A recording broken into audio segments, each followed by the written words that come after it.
जब वो लड़का वहाँ पहुँचा उससे मिलने, तो वहाँ पे इनका जो गैंग का दूसरा मेंबर है, उसका नाम उमैर है, वो लड़की का भाई बन के सामने आ जाता है और वो वहाँ पे वो लड़के को फिर प्रेशराइज़ करता है कि तुम हमारे घर में आए हो, क्यों आए हो? उनके दरमियान में हाथापाई शुरू हो जाती है। इसी दौरान फिर इनके गैंग का तीसरा मेंबर, उसका नाम नदीम है, वो सामने आ जाता है, खुद को पुलिस वाला शो करके वहाँ पे आ जाता है और वो उनको कहता है कि जी 15 पे कॉल हुई, पुलिस भी आ गई है। उन्होंने उसको टाइम दिया, 10 घंटे का टाइम देते हैं, तुम हमें 5 लाख रुपया मज़ीद जो है ना अरेंज करके दो। तो वो लड़का जब वो वहाँ से जाता है, क्योंकि उसके पास गुंजाइश नहीं होती, तो वो पुलिस की मदद लेता है। तो पुलिस को जब पता चलता है इस केस का, पुलिस इस केस को टेकअप करती है। एटलीस्ट वहाँ पे उनके एक मुलजिम को पकड़ लेती है, जो उमैर जो लड़की का भाई बना होता है। हमारे सामने ये गैंग के मेंबरान आए हैं, वो 5 आए हैं, इसमें से 4 हमने गिरफ्तार करनी है। 5वें की गिरफ्तारी के लिए हमारी टीमें जो है ना वो काम कर रही हैं और ये इस्तेमाल करते हैं मोबाइल फ़ोन के थ्रू, उससे दोस्तियाँ करते हैं। जी बिल्कुल, हंजरवाल के इलाके से पुलिस ने जो है हनी ट्रैप की वारदात करने वाले गिरोह को गिरफ्तार किया है। गिरोह में 2 ख़वातीन समेत 4 मुल्ज़िमान जो हैं वो शामिल थे। मुल्ज़िमान का तरीक़े वारदात क्या था, मुल्ज़िमान कैसे जो है अपने जो है शिकार को हनी ट्रैप का निशाना बनाते थे। मेरे साथ SP Iqbal town doctor Mohammad Umar मौजूद हैं। तमाम तर तफसीलात इनसे जानेंगे कि मुल्ज़िम को कैसे गिरफ़्तार किया, मुल्ज़िमान कौन हैं। अस्सलाम वालेकुम। जी, वालेकुम सलाम। जी, बेसिकली ये पुलिस स्टेशन हंजरवाल का इंसिडेंट है, जिसमें एक हमने गैंग ट्रेस किया है, जिसमें अभी 4 मेंबरान हमारी हिरासत में हैं, जिसमें 2 लड़कियां और 2 लड़के शामिल हैं। इनका तरीका वारदात बेसिकली ये होता है कि एक लड़की जो है वो किसी सादा लो जो शहरी है उसके साथ कोई दोस्ती करती है। दोस्ती करते-करते फिर वो उनसे जो है ना मुलाकात का सिलसिला चलता है और फिर वो मुलाकात के लिए लड़की उसको अपने घर या किसी और जगह पे बुलाती है।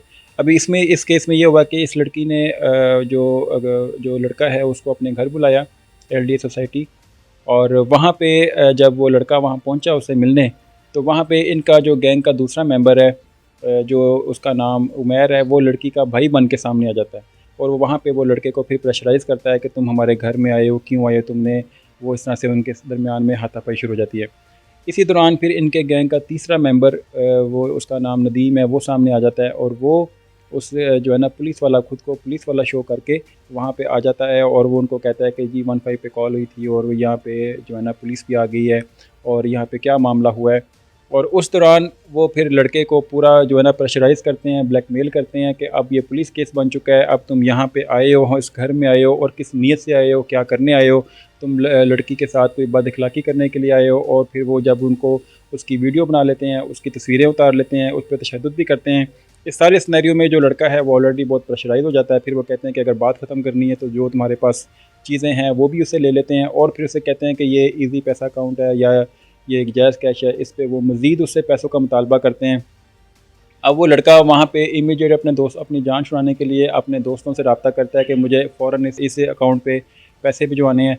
तो जो उसके जितने पैसे आ जाएँ वो उनको उनके हवाले कर देता है। इसके बाद वो फिर इस केस में ये हुआ कि उन्होंने उसको टाइम दिया कि तुम्हें जो है ना हम ये 10 घंटे का टाइम देते हैं, तुम हमें 5 लाख रुपया मज़ीद जो है ना अरेंज करके दो।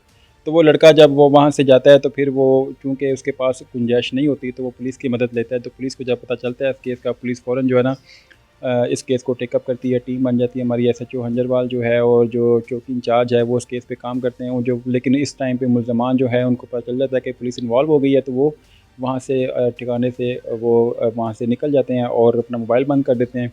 तो फिर वहाँ पे सीसीटीवी फुटेज की मदद से और फिर लोकल इन्फॉर्मेशन की मदद से दूसरे लोगों से मालूमात लेकर पुलिस वहाँ पे उनके एक मुलज़िम को पकड़ लेती है, जो उमैर जो लड़की का भाई बना हुआ था। तो जब वो उस तक पहुँचती है, उसको इंटेरोगेट करती है, तो वो फिर बाकी मुल्ज़मान की भी निशानदेही करता है। उसकी निशानदेही पे हम फिर दूसरे मुल्ज़मान को भी गिरफ़्तार करते हैं और इस तरह से जो है ना वो हम ये पूरा गैंग ट्रेस करके इनके जो है ना तमाम मेंबरान की जो कार्रवाइयाँ हैं वो हम अनफ़ोल्ड करते हैं। तो फिर वो खुद ही अपनी इनिशियल इन्वेस्टिगेशन में तो उन्होंने तमाम चीज़ों को बता दिया था कि कि हम में से एक जो है वो लड़की लड़के को अपने जाल में फँसाती है, उससे मिलती है और फिर वहाँ पे उसका एक मेंबर जो है वो उसका भाई बन के सामने आ जाता है, एक उनमें से पुलिस वाला बन के सामने आ जाता है और ये पूरा वहाँ पे सीन बनाकर इस तरह से इसको ट्रैप करते हैं।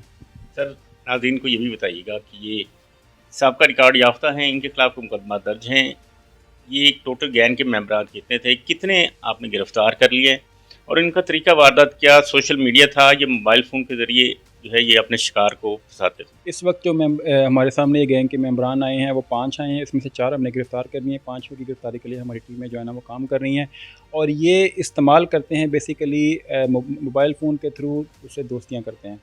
सोशल मीडिया से भी जहाँ पे उसको उसका मोबाइल फ़ोन अब उसकी प्रोफाइल्स के थ्रू ऐड करके मोबाइल फ़ोन एक्सचेंज करने के बाद उसके बाद फिर उसको अपने एतमाद दोस्ती की जो है ना वो एतमाद बनाकर फिर उससे मुलाकात का सिलसिला शुरू करते हैं। जी बिल्कुल, एसपी इकबाल टॉम कहते हैं 5 मुल्ज़िमान इस गिरोह में शामिल थे, जिसमें से 4 को गिरफ़्तार कर लिया गया है। एक मुलज़िम जो है अली, जो ख़ुद को पुलिस वाला भी ज़ाहिर करता था, बेसिकली वो एक जो है ये उसका मुलाज़िम था, जो सिटी डिस्ट्रिक्ट गवर्नमेंट में जो है वहाँ भी ये मुलाज़मत करता था, वो उसकी गिरफ़्तारी अभी बाकी है। उसके मोबाइल फ़ोन में तमाम तर ये जो डाटा है, जो उसने नाज़ेबा वीडियो बनाई हैं, उनका ये कहना है एसपी इकबाल टॉम का मज़ीद कि मुलज़िम को जल्द गिरफ़्तार कर लिया जाएगा।